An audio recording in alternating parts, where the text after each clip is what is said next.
LAMAS, thank you to aluCine for bringing us together. It's my honor to be moderating this panel on the Poetics of Arrival. Just to give you a sense of the shape of the panel, I will introduce our speakers, and then each speaker will give a sort of shorter 5-minute presentation introducing us to some of their work. And then after that, based on sort of what comes out in the work and conversations that we've had prior to this, the idea is that questions will emerge, and I'll pose questions and we'll share some of those answers, and hopefully from that more questions will emerge, and then we'll do that for about an hour, and then we'll open it up to your questions, your comments, and anything you might want to say. How does that sound? The other thing is I'm in charge of the machine moving, the image machine moving. So you will hear our speakers giving me instructions. And if I mess up, just tell me, go back, and we'll be all good. So, on to introductions and bios. Anaí González, she, her, is a Mexican artist based in London, Ontario. Her practice explores visual narratives about Mexican labor for and within Canada to decenter the United States narrative concerning Mexican migration. She is a research associate for the Creative Food Research Collaboratory, contributor-editor of the Embassy Cultural House, and an Art and Visual Culture PhD candidate at Western University. Her work has been included in exhibitions and screenings in Mexico, Canada, the United States, Norway, Spain, and France. Jose Andres Mora, he, him, is a Venezuelan artist living in Canada. Mora graduated from the Nova Scotia College of Arts and Design in 2013 with a BFA in Interdisciplinary Arts and the University of Guelph in 2020 with an MFA in Studio Arts. Mora's work elicits a sense of disconnect deeply tied to his experience as a member of the Venezuelan diaspora. He has exhibited across Canada since 2013 in notable galleries and public programs such as Nuit Blanche, Bridge Contemporary, Trinity Square Video, Dalhousie Art Gallery, Artspace Peterborough, Art Metropole, the Digital Arts Resource Center, the Plum Gallery. More recently, Mora presented a solo exhibition show at the Maison de la Culture in Montreal and group projects at Tap Art Space, also in Montreal, and the Latin Arts Center, which I believe that one's coming up, right? Yeah. That one's coming up. All right. Now, and you will excuse my shaky hand. Sometimes reading out in public is, Luisa Cruz is a filmmaker and producer from Brasilia, Brazil. Her films, informed by her lived experiences in South and North America, aim to be critical and poetical intersections on migration and settlement, nature and culture, and memory building, both in the documentary and experimental genres. She has a BFA in film production from York University and is an MA student at TMU's Communication and Culture program. Derek Sands, Ojibwe, Potawatomi, and Miami, is a Whirlpool Island First Nations member and Indigenous filmmaker. His journey started when he realized that the teachings, language, and elders were disappearing and found purpose and documented what remained. His documentary film, Sugar Bush Traditions, featured an Amjinweng First Nation family teaching and sharing of sugar bush traditions. The film also featured narration from the remaining fluent Ojibwe speakers of Jekwano. His current project, All Sacred Things, focuses on a group of Indigenous college students and their journey of reconnecting to their culture, which inevitably leads them to experience the once almost extinct Ojibwe spirit forces. The short documentary has been nominated for the Art Film Spirit Award from the Toronto Film Magazine and has been recently selected in 3 film festivals since its first screening. Derek has recently been accepted into the Media and Design Innovation program at PhD at TMU, where we are together, and has been in a mentorship with legendary documentary filmmaker Elaniso Bamsawen. He has worked as a director, an observer, BTS, and director for the upcoming Crave Original series, The Trades. Welcome, Derek. Welcome, everybody.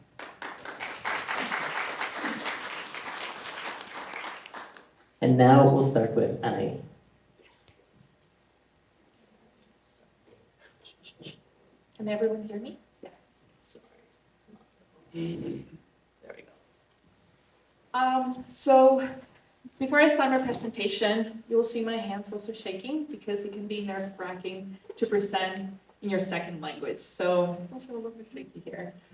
Before I start my presentation, I want to share a short anecdote that frames my work and engages with themes that I'm interested about in my work or personal. I talk about labor, that talk about the so-called Mexico, so-called Canada, that talk about movement, arrival. So years ago, I already moved here, and I went back home to the north of Mexico, my hometown, Saltillo. Saltillo is a city that has grew so much in the past 30 years, NAFTA. And you see a lot of automotive industry. You see General Motors, Chrysler, Magna, John Deere, so much, but also a train. When I'm there, I love going with my dad to do field work in these industrial places to just search and know more about what industry is now in our home. At the end of the day, we like going to see the train. And that particular day, we went to our favorite spot. We were very close to the train racks, and we really like the spot because it's an intersection with like the street. Of course, there's no stoplights, so the train just swarms just for like cars to like not cross. So we're enjoying, the view. We say hi to the train driver, and we're looking at all the train carts. We see a train cart that moves vehicles that goes to the United States and Canada. We see other train racks that move materials. And we're quiet. And then my dad points one cart, Canadian Pacific Railway. We were shocked. It was the first time that we were seeing a train cart that was from Canada. We're quiet, and I was just thinking, sneaky Canada, sneaky neighbor. So that experience has really resonated, and I think about that very often, the relationship with my dad, and also seeing the train. The other neighbor of El Otro Lado, it's an exhibition that I developed in 2021 that talks about that movement. And it was a simultaneous show, if we go to the next slide, that was in London, Ontario, and Saltillo, Coahuila, which is my hometown. And this exhibition really was the start of me thinking about connecting both lands in a way and thinking about spaces. As a reflection and thinking about me as an artist, an immigrant here in so-called Canada, I was thinking about the place where I was exhibiting in London, Ontario, and also the place in my hometown. As you can see, it's an old train station that is now a cultural center, but installation is not great, there's not a lot of money. And of course, it talks also about the centralism that happens in Mexico, about the art funds. My region is rich in work, many like jobs that are sometimes labor cheap, but there's no money for the arts. So it really made me thought about my position in both lands as an artist.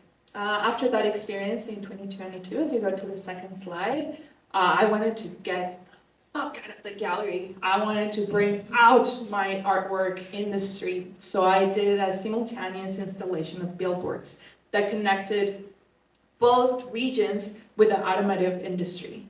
So you can see on the left, London, Ontario as well, and my hometown in an area that has grown so much with Korean immigrants coming to work in the region because Kia is now there. They also,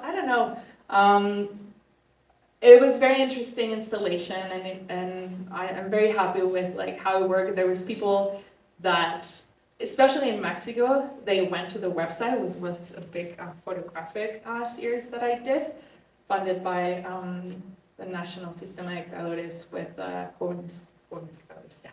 So after that experience, if we go to this next slide, trains and labor, I think about containers. The trains, it's containers of Mexican labor that goes to those two lands. And then I started thinking about commodity and identity. And in the other neighborhood of El Otro Lado, I had a big installation of between 250 and 260 boxes that I found in Latin markets and coming from Mexican products. And it was interesting to see the slogans or even the like branding, that it was a mango with a mustache. It was a charro in a horse, and it was the real Mexican flavor. And I was like, what the heck is the real Mexican flavor? So after that, I started thinking about identity, and I immediately thought in commodity, and I thought about the Coca-Cola chairs.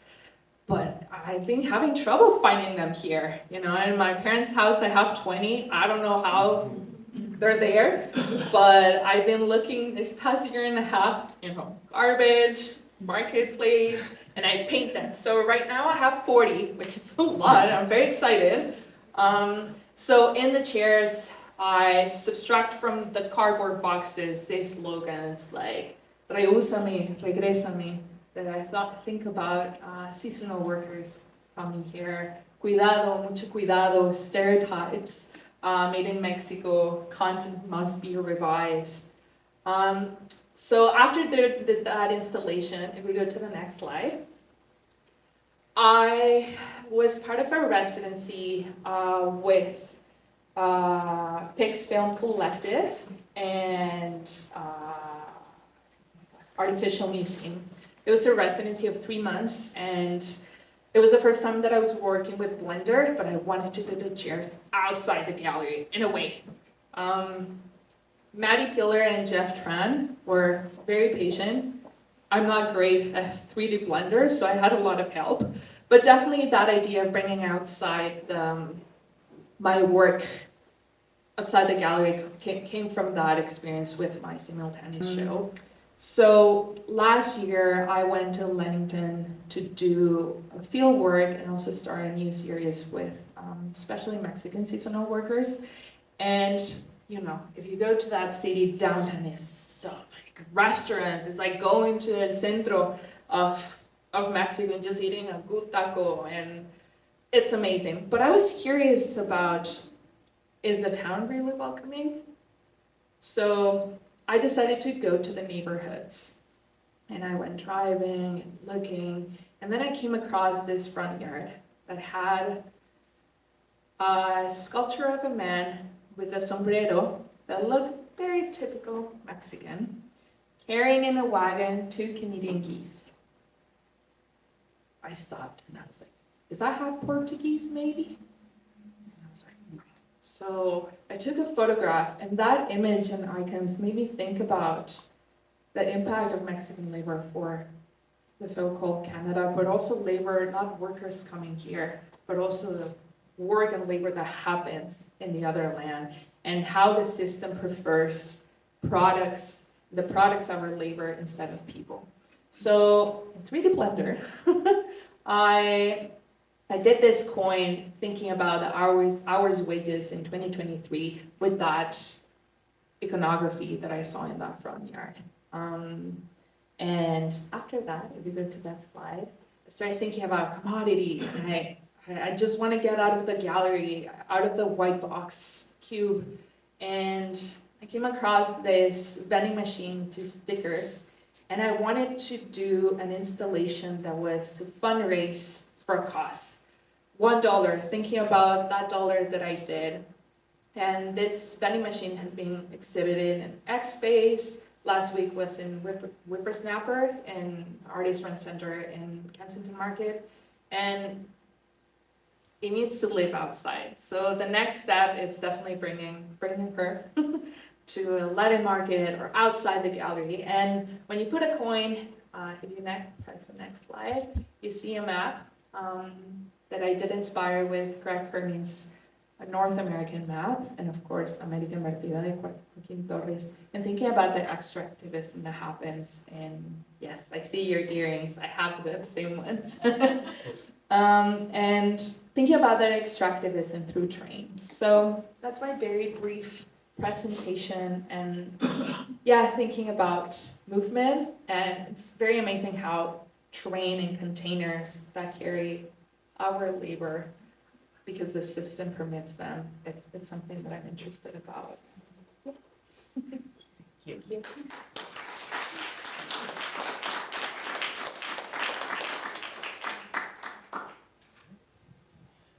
Francisco, when it starts playing, can you do like a second click and hit loop? It's like when it begins playing. So if I hit it twice, it should loop? Now, if you hit it once and Okay. start playing, it'll start playing. And then if you like do like the right click or whatever to get the menu drop down. Ooh, let's see. Hi. Thank you, Mucho.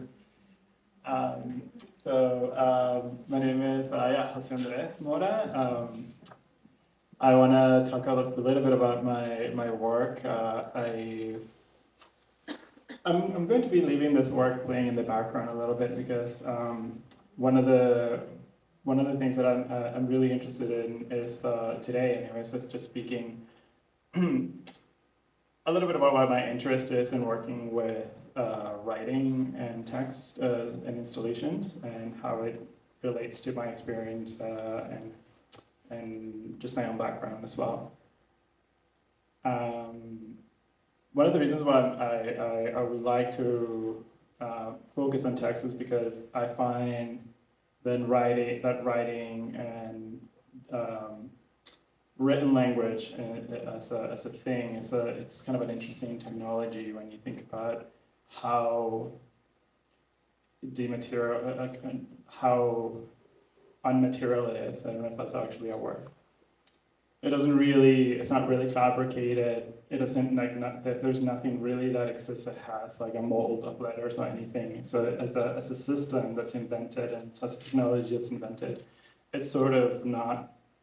It's sort of invisible, and it kind of relies on another technology to exist, right? It kind of needs this intersection with another thing for it to like be displayed somewhere, whether it's a piece of paper or a tablet that's scratched or anything. Can you hear me okay? I can never tell if, yeah, okay, good.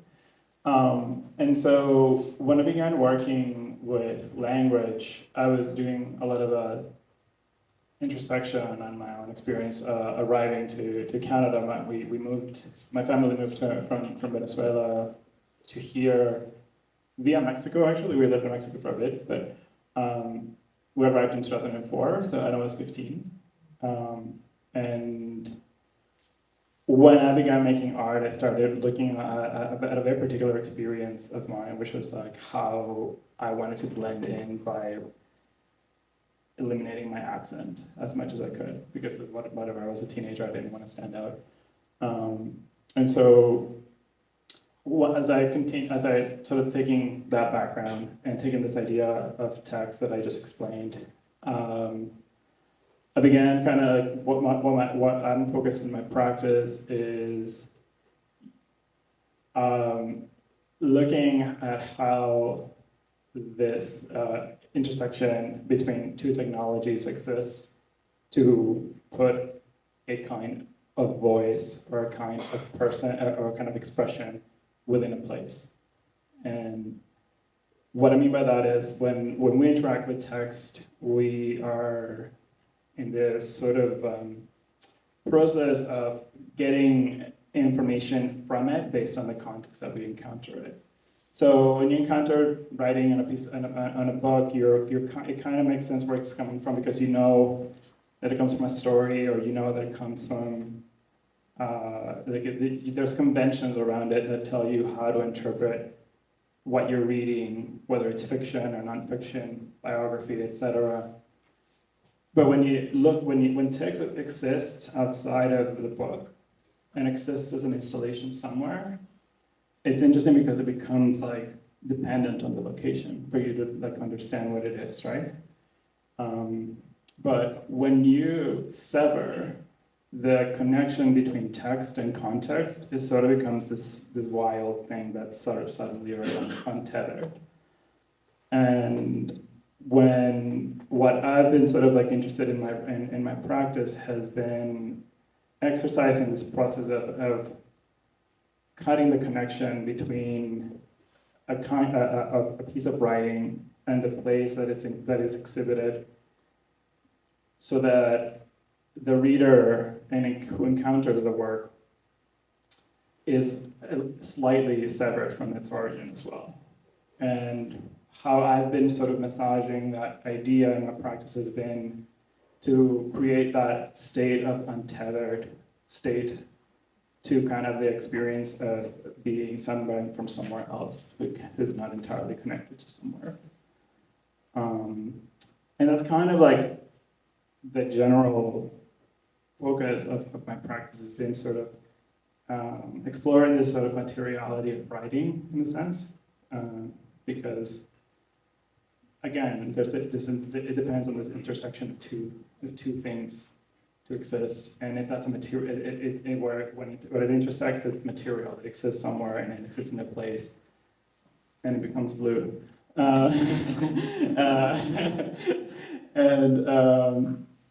So that, in a way, that's kind of like the brief sort of introduction to my work. This work is titled Reeler. It's so I'm laughing because I'm like, I haven't spoken about my art in a while, and I'm also nervous. This is just like a panel of nervous speakers. But anyways, and as you can see, it's a non-ending loop that just loops back into itself, and it's constantly. It's very explicitly referring to always addressing a you, because you is sort of an interesting pronoun to use, because it's kind of, when you read it, it's sort of like aimed at you, and so, or aimed at someone who is not defined, and so that's where kind of like when there's this sort of severing of context, what I find kind of interested is like you're unsure of who the you is in that interaction, and in this particular work, there's a continued use of a kind of language called that I was reading. I was in grad school, so I was like reading like I'm gonna read Derrida and not understand most of it. But I did manage to get a little bit of information from reading about this concept that I found really interesting, which was the idea of a performative language, which is this idea of like how certain actions only take place when you speak them, right? When you say you promise someone, the act of saying a promise is what enacts the promise. And so this particular work is constantly uttering these sort of like actions at you, at the reader, and it's constantly being separated from the context of like where that's coming from. And the other work that I'm going to show, and I'll just like quickly, sorry, Francisco, I'm making it work like It's all good. so much. This is a slightly more recent work from 2022 to now. I'm still working on, this is an ongoing project called Rogue Lament, which is a specific, it's a roaming art installation that I created by using a Wi-Fi access point that's producing several Wi-Fi networks at the same time. And the idea is that it exhibits in places where people would naturally look for a free connection, like a cafe or a bus station or a library. And instead of finding the connection that they're looking for, they encounter these series of Wi-Fi networks that are displaying a poem or a piece of writing.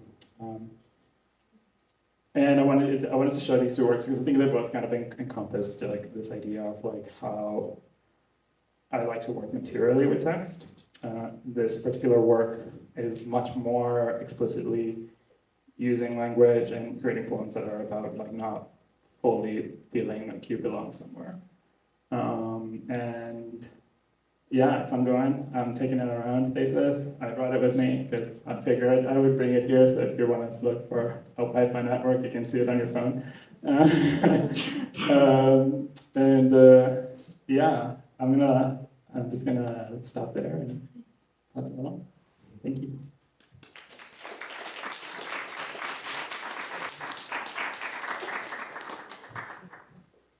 How it was presented, but the whole idea of the project was to match an immigrant student and an indigenous student, and create a piece of work together about where we stand, about the land or the lens that we're working and living in. And it was great to be matched with Derek, and we were in a group, in a cohort that had people from many different backgrounds, from different either artistic backgrounds or non-artistic backgrounds, which I thought it was like really interesting. I also like to work with people from many different backgrounds and experiences, but it was great that Derek and I, who are both filmmakers, got to work on this together. And the reason why I applied to this project was because when I was in first year uni, I had just arrived here, and we had to pitch ideas for like a documentary project that we were going to shoot. In the end, I ended up not doing it, but I had this idea of I just wanted to put indigenous people and immigrants like me in a room and to talk about just whatever would come up and just record conversations and get snippets of it and display it. And that was an idea that I ended up not moving forward with it, but it still lingered on me because I thought that there were many differences, but also many similarities in our experiences, speaking very, very generally, of course. But yeah, after many years, after I saw that posting for that cohort, I was like, oh, I feel like that was an idea that I had that I want to see what would work out if it was put in action. And by that point, this was earlier this year that this happened, that Derek and I met. And I was also going through a phase that as I start to develop my artistic work, I'm working with a lot of collaborations. I also just wrapped another collaboration with Jorge Manzano, a Chilean filmmaker as well, which was also super insightful. And I like collaborating because we bounce ideas of each other, and especially collaborating with somebody that we've never really met before. I think it's very interesting, like how we can create something entirely new that's not entirely also up to me. And so the way that we collaborated in this is that at first, this was also a project that was developed during the summer, and now we're more in the post-production phase. And I was like, I just want to be outside. Whatever we do, I just want to be out in a space that's not necessarily a city space, or even if it was a city space, I just wanted to be out in the sun. That was like the only thing that I really wanted to happen. And speaking from my own side as well, from the films that I've made before and my interests in general, even my thesis film at York, and I'm always inspired by location. Location has always been the starting point in my ideas.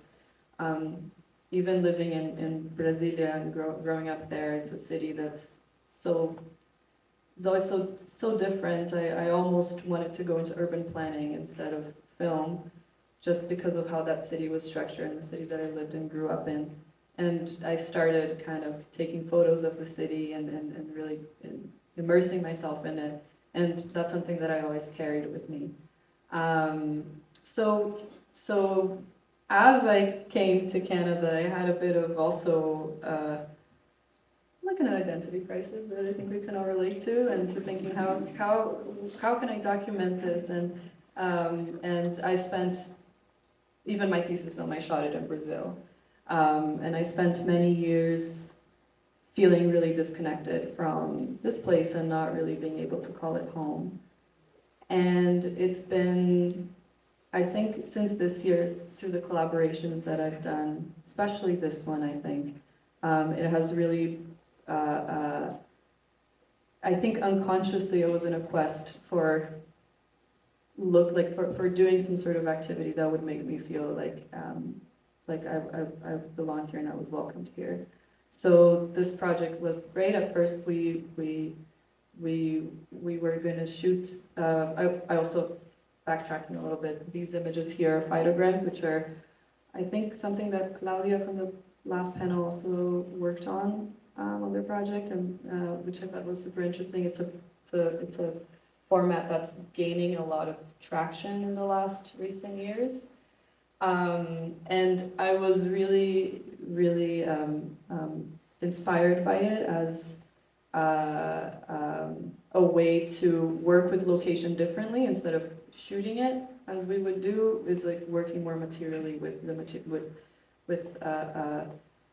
living things that we find on the ground, and also by learning how to, like, by picking the plants, by learning their names. That was a process that was, I think, very, very beneficial for me to understand a little bit more where I am. So even now, as we walk on the street, I'm able to identify, like, oh, this is sumac, oh, this is milkweed, and this has been really transformative. And then also collaborating with Derek has been really interesting, because I came with that idea to work with the phytograms, and then Derek has like made really beautiful films about also about nature, about the all sacred things. It's about the spirit horses that you can touch on a little bit more, and so I feel like there's many similarities in our work. We feel like there's something there that's unsaid when interacting with humans and also non-human beings, and we kind of bonded over our interests. So for this project, I brought this more analog portion that we can also talk a little bit about later, and Derek was great into facilitating this, into introducing me to where he grew up, into his family, and I felt very welcomed there. And we together, just at the end of the day, we just had a lot of fun doing it, which I think was the most important thing. There's more to say, but I'll leave it like that. Derek, if you want to compliment anything. Sure. Miigwech. Buju I forget my own language. Buju Nindoe Majanada, Shagnabi Indishnakas, Derek Indigo Michikans, Indudem Bekeshonan, Indujaba Anishinaabe Dao. My name is Derek Sands. I'm from Walpole Island First Nation, also known as Bekeshwanang Territory. I'm a Turtle Clan, and I'm a Anishinaabe man. And I just want to say thank you, everyone, for being here, and it's really nice to see everybody.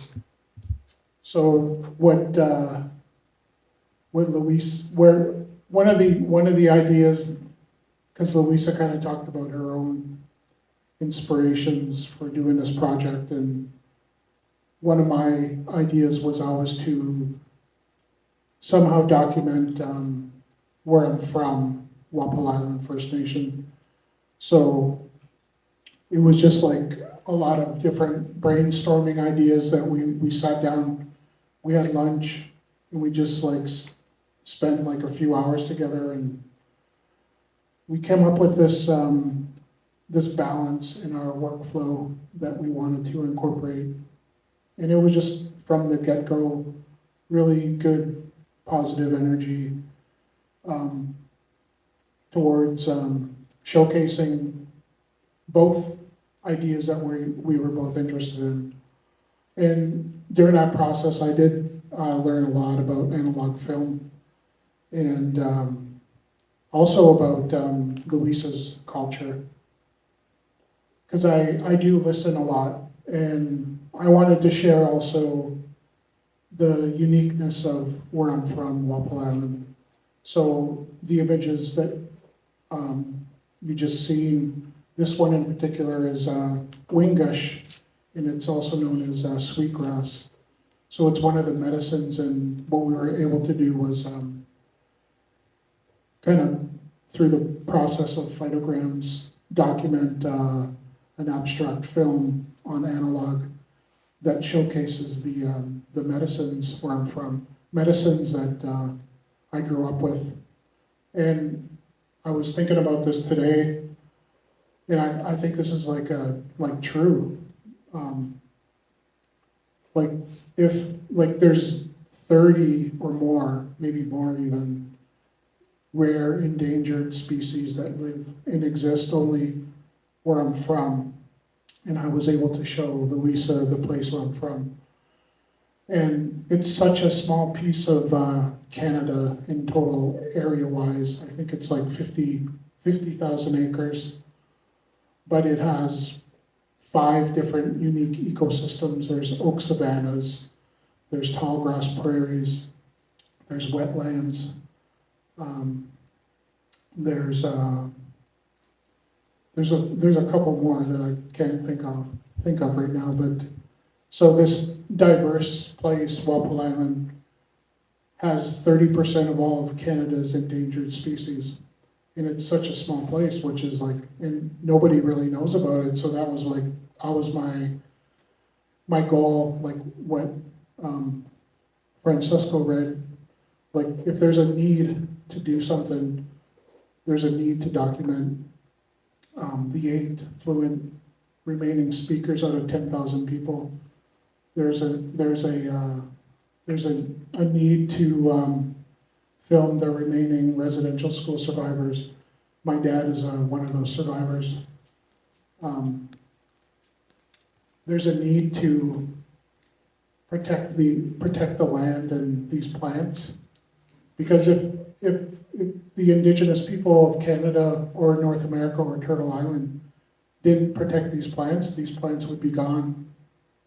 And I believe it takes good people to come together to make this happen, and that's exciting. You know, the future can be like, I think that's the key to this project, where we stand. It's bringing people together that want to do good in the world. Like, I guess you could say we're the new Avengers. No, there's definitely forces against what we do as artists, and I think maybe that's why we do these things, to be like on the side of good in basic terms. But it's so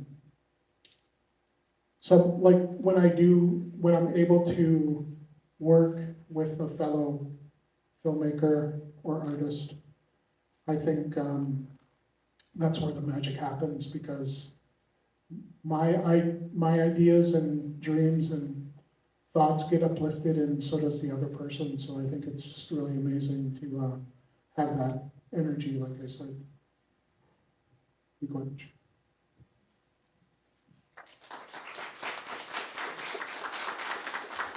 Listening and speaking, finding a balance between those of us who have arrived and what happens once you've arrived and you're here. Anybody who wants to start? And sort of like capturing what passes through the membrane in terms of like what has happened in a very specific moment of time. And what I find interesting about that is that like the video in a way is I guess photography too, but I'm thinking more in video terms. One of the interesting things about video is that it requires this constant input of light to go through it to exist.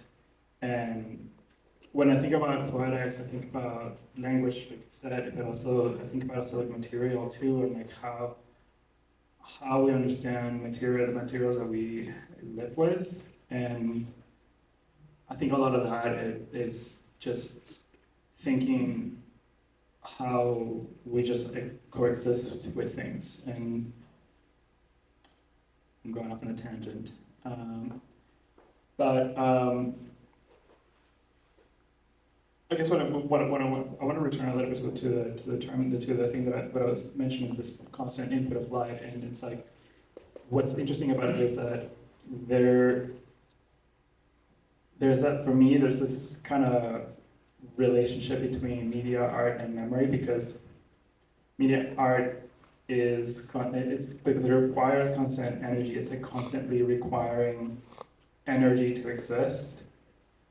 And in a way that's kind of, to me, that's, I don't know, I guess, or parallel to the idea of memory, of sustaining something requires a constant input of energy. And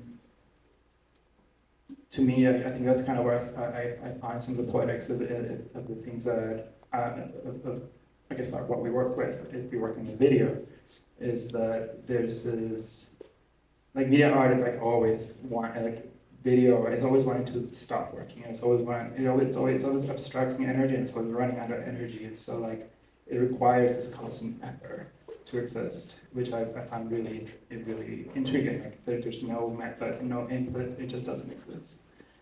Which I don't know, I think it's interesting. You mentioned about poetics with like objects, and that's something that I thought about.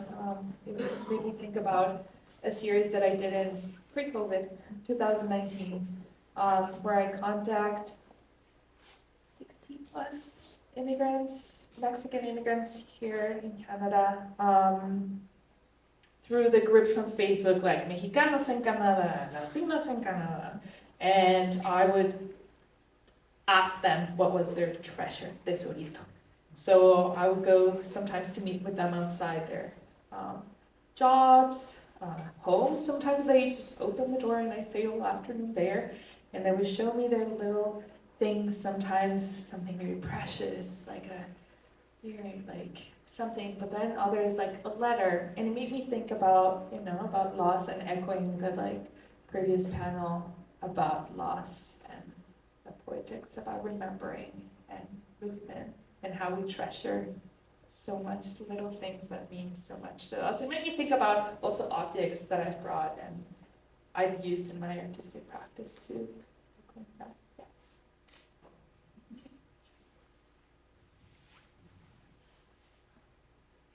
So I guess how I identify with the poetics of this project in particular, I think about art, and I think one of the panelists before us mentioned like there's no like they're not a performance artist, they're just like a natural born artist. It's part of like what, that's kind of my belief too, like it's just who I am.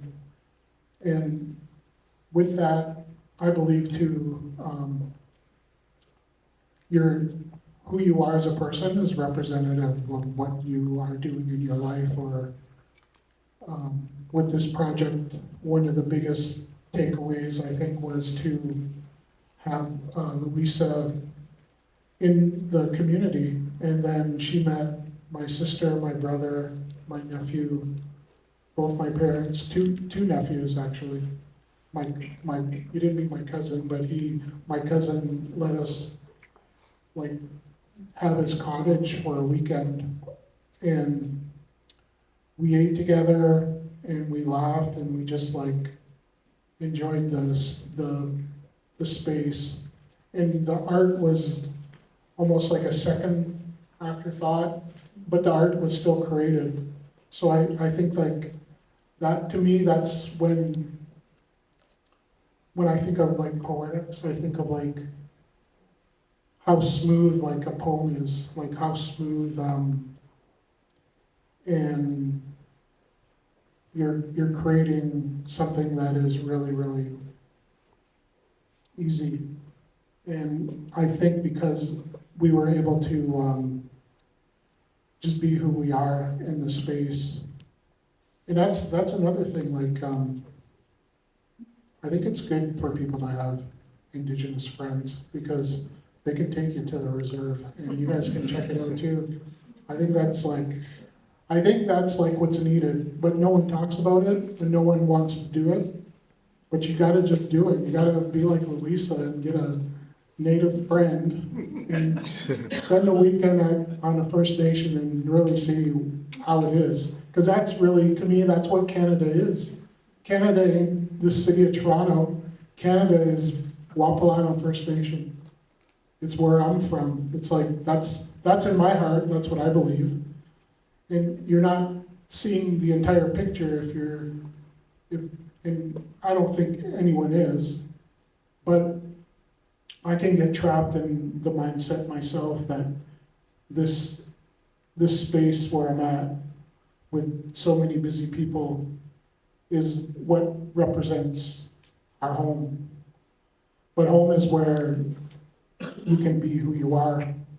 And I don't know if that really represents poetics, but to me it kind of does, because when I'm in that state, that's when things kind of become like just natural. Can I just add to that? Sure. Interesting that you say that, because I was thinking about when I first arrived here, and I was very protective of my Brazilian identity. I was very like, oh, that's something that I cherish and that I need to show people who I really am. And I think I was missing a side there. And the reason that I say that, during that time, I was doing a lot of volunteer work, like at TIFF, like film festivals, you know. That's what you do as a film student. And I was able to, in one of those events, meet a Brazilian filmmaker. And I was like very passionately talking to him, and his films are very much focused on Brazilian identity. So I was like, oh, like my people, let me talk to him about what I really believe in and about who I really am. And then I went on a blurb about this topic with him. And at the end of the day, he was like more interested in hearing about my experiences here in Canada. And in the end of the day, he was like, no, but you gotta realize where you are right now, and you gotta take that in, and you gotta explore where you are right now, learn, meet people, and get outside of your bubble. And that was like a shock. I thought that he was not gonna say that to me. I thought he was going to agree with what I was saying. It's like, yeah, I feel you. Brazil is the best country in the world. And it that put me in, I was probably 17, 18 at the time.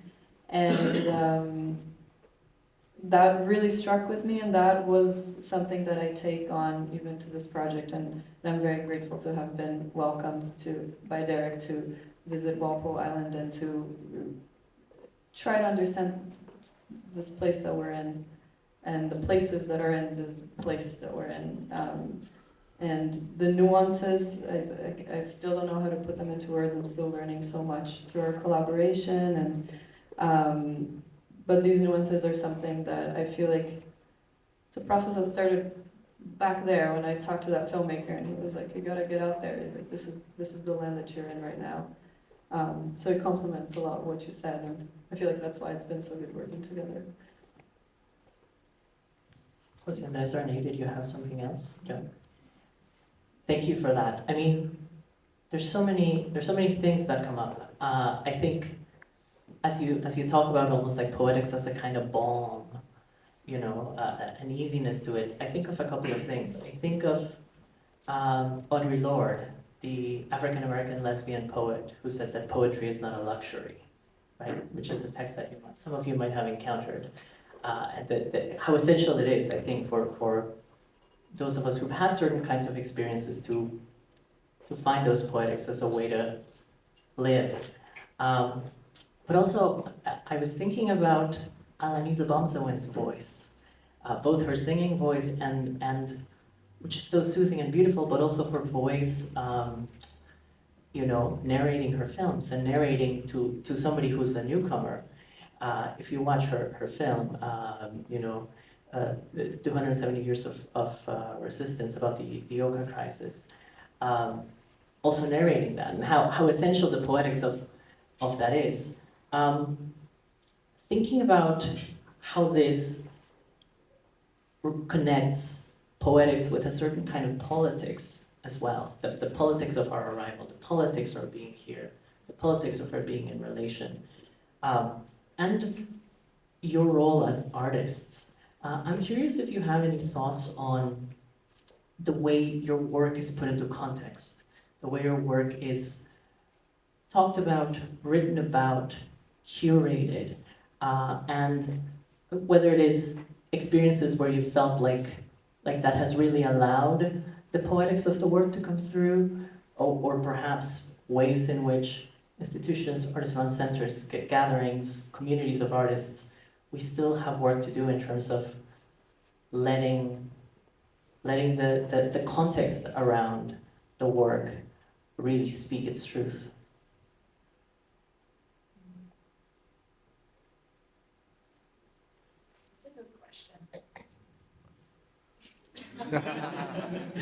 And I partly say this because I think having started a practice 20 years ago, it's been a struggle to find this. I think as a newcomer, you know, I moved here 4.5 years. I don't know if it's everyone experienced artists, but I felt there's like a pressure for, well, that's how I feel about that the work needs to be political. And that if it's not political, then it will not be accepted. And that doesn't mean I'm passionate about labor. That's something that since Mexico I've been about that. But I've noticed that I don't know. That's so yeah. So I don't know if it's everyone's experiences, but that's something that in 4 years I felt that weird pressure. I'm like, where is it coming from? I was like, is it me? Is it from outside? Just that. I think this is sometimes like maybe that comes also from like the kind of questions you're asked about your work, especially when like you're, you know, like I think in the process of people asking like who you are and where you're from, like suddenly it kind of becomes about, because it's like suddenly kind of becomes about you weirdly, and so like becomes like this like it's like this interesting, it's this interesting kind of like dance that you do where you like kind of like talk about yourself, but you try to navigate how much like politics or like how you want to like be contextualized. Yeah. I personally like, it's funny because like I remember making a pretty big decision at one point, I don't know when, but just being like, I'm just gonna, it's like there's something kind of interesting about like really relating to your own experience, because it like allows you kind of have agency over that history, and so like in that process of self-examination, you sort of intersect several like cross sections of politics, and so I think it's about defining which are the intersections that you are interested in, because you just like cross so many. But like obviously other people may be interested in other intersections that you're crossing, and like sometimes those are the points that like where it tends to go to, and you're like, I'm not so interested in that, I'm interested in this, and yeah, just like kind of steering, like trying to steer the conversation is kind of hard sometimes, but yeah, I don't know, it's definitely pressure that you're talking about, definitely like there, like for me anyways, I don't know. It's like, Yeah, I don't know. Just yeah. sharing. Yeah.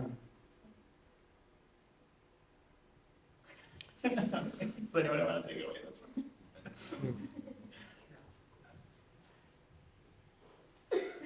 It's interesting for me because, well, you mentioned aluCine, and I asked her about narration in her film, and about that film, and she didn't really go into depth about why she chose to do it. She's just, for me, she said she did it for, I guess, to give the film some back, like to talk about the historical background of what happened in history, like briefly about the Mohawk and the government. And so from my point of view, I guess her work, like there's a lot of, like if you see that film, kind of the stocky 270 years of resistance. It's an in-depth look at the point of view of the indigenous Mohawks that were at Oka, and it showed like I was like in high school when that happened, and I'm indigenous, so the news back then to me was like these were people that were out of control, and it was my own people, and the media created that illusion to me. But then, and I had friends that went to that, to demonstrate when that happened. And it shows how far we've come from that point, like 1990 to now, like how people know like what the media, like the government tells the media what to say about Indigenous people all the time. But I think for the most part, like myself, anyways, I take it with a grain of salt because there's a truth out there, and that's kind of what I've learned from filmmakers like LAMAS. I consider her an elder, and there's elders too that I talk to about my process in filmmaking. Those are the people that I go to for when I'm really, really stuck on something, I don't know what to do. They usually help me present it, or they find it within me to figure it out. They don't just say do this. It's like they make me work for it, which in the big picture, that's pretty amazing that they do that. And it's not like just Indigenous elders. There's really, really amazing people out there that really care for people. So that's kind of like, to me, it's not an illusion, but it's almost like it's not going to stop me from doing what I feel I need to do in life as a filmmaker. I'm still going to make. I've learned lessons. I've done films that were for networks, and I hated them because it was and there was times where it was too creative, and it just got buried. So when everyone was talking, I was thinking there's like a balance in art, and it's like what's my intent for my films.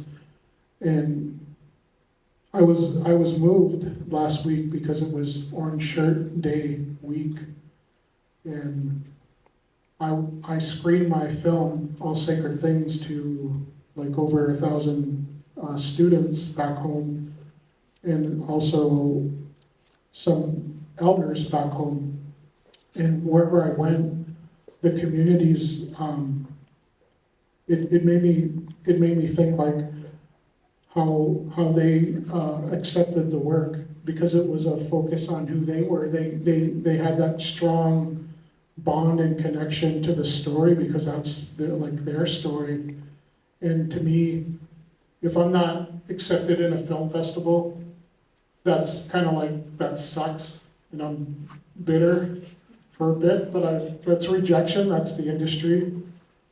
But when I see the big picture of people from the community that feel what they feel and tell me and are moved and they have tears, and like, to me, that's where it's at. Sorry for getting off. No, thank you. Thank you so much. Thank you, everybody. I think in terms of time, is this a good time to move to questions? Are there any burning questions that anybody has? Yes. Not a burning question, but perhaps an answer to something that you're researching in this idea of poetry and poetics. And I believe it's the process, it's the poetics. The process is the poetry. And that from everything that you have talked about, Derek, you talked about this idea of the sharing, and all that time you spend, that process, right? Whatever we do. And that there's poetry in that process. And that is, sometimes we keep looking for it, but I think we live it, in a certain way. That was just what I was able to glean on what was being presented.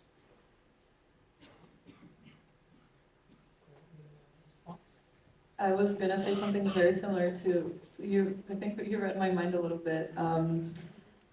There's many political dimensions to what we're doing, of course, but it's been very liberating to approach even this project through a lens of it's like a film project, and I'm a producer by trade, by profession, and the one thing that disheartened me about film is how just draining it is to be bound to a budget and for example, when I was thinking like, oh, I want to be a producer, and when I realized that by being a successful producer, that meant I would take on higher budgets, it was something that really destroyed me. I was like, I don't want to be engaged with this art form anymore if it means that.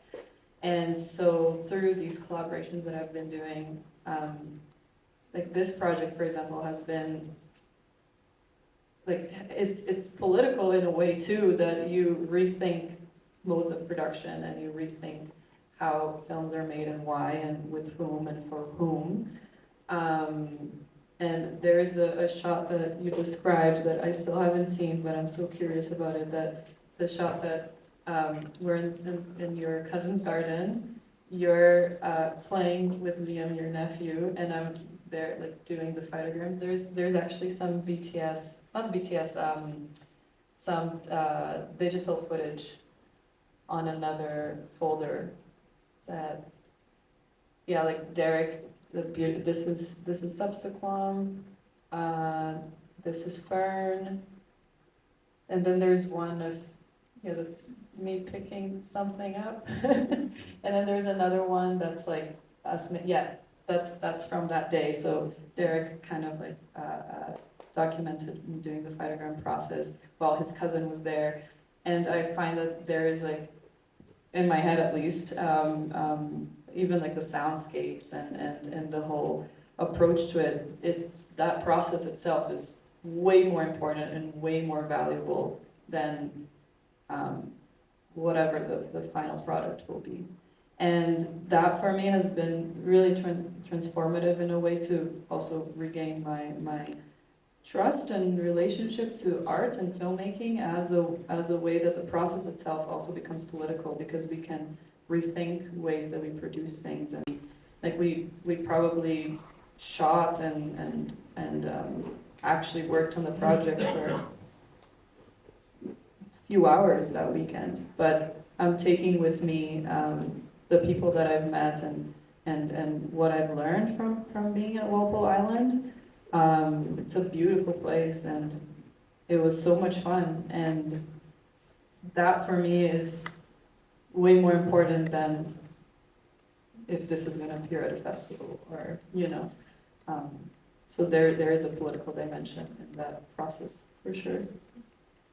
I just want to like, when you were talking about like the process, like I'm also building on the comment from the audience.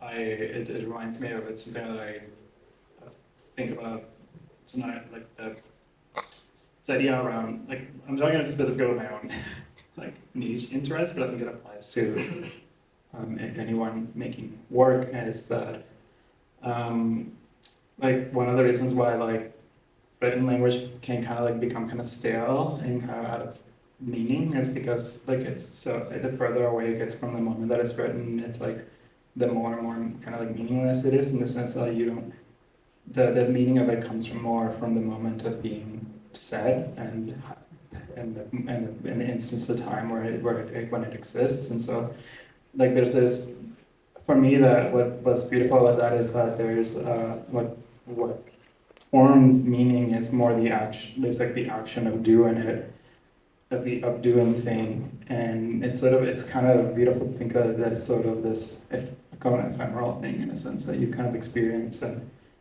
and to continue enjoying it is like to continue to have to do it continuously, like over and over again. Yeah, this means that.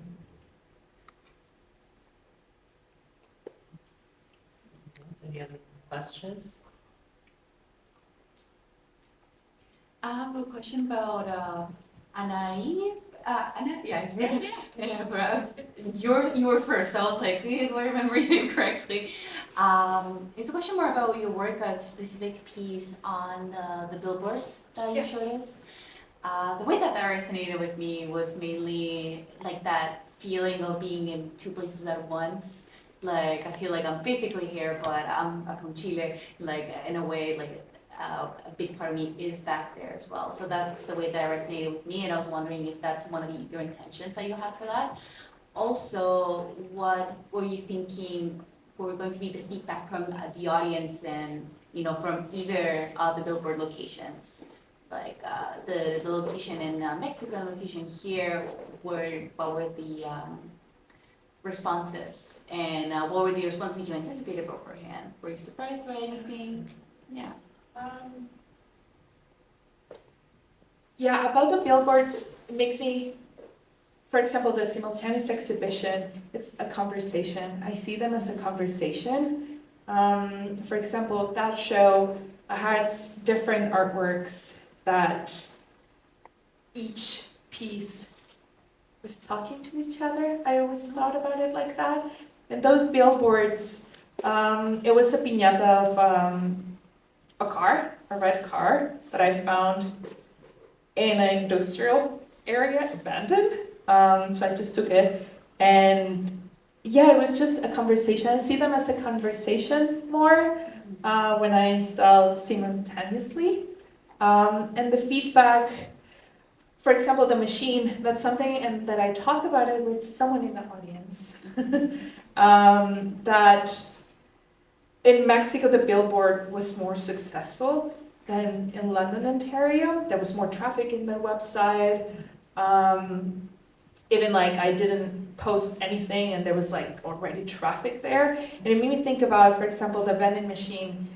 It's not, people don't carry coins here. And I'm used to in Mexico people carrying coins. I have a little bag for coins. So it's interesting that negotiation that I need to, okay, if I'm doing something here, yeah, it works, but like maybe it's not gonna work here. And I'm finding that with the billboard, I'm like, what's it because I didn't put a QR code maybe, or maybe I should just put the image. So yeah, it's always, I find in my work constant like negotiation of, okay, I can't think that the audience in general is gonna do, I don't want to say behave, but like do like what I thinking about. So yeah, I would say maybe in the future, billboard in Canada, I would just put the photograph, just like that, because maybe it was the location, I don't know, but I found more successful in Mexico.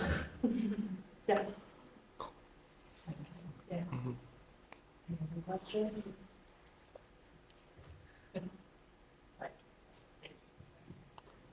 If there's no more questions, I would like to thank each and every one of you for sharing your work and thinking through these questions together. I'd like to thank all of you for listening and asking questions and engaging, and I'd like to thank LAMAS and aluCine for having us. Have a good night.